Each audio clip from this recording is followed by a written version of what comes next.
Evet,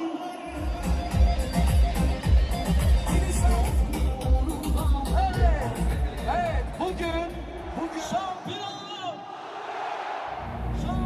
Bugün Ahmet Spor gibi. Bugün Ahmet günü. Şampiyon Ahmet Spor. Hiç yollardan geçtik, zehir gibi sular içtik bir yıl.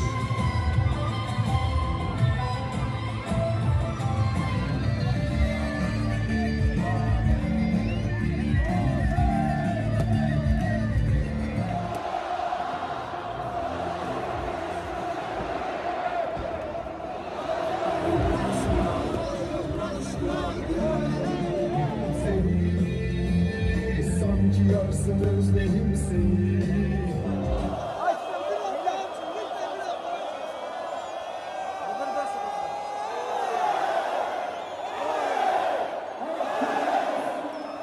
Türkiye'nin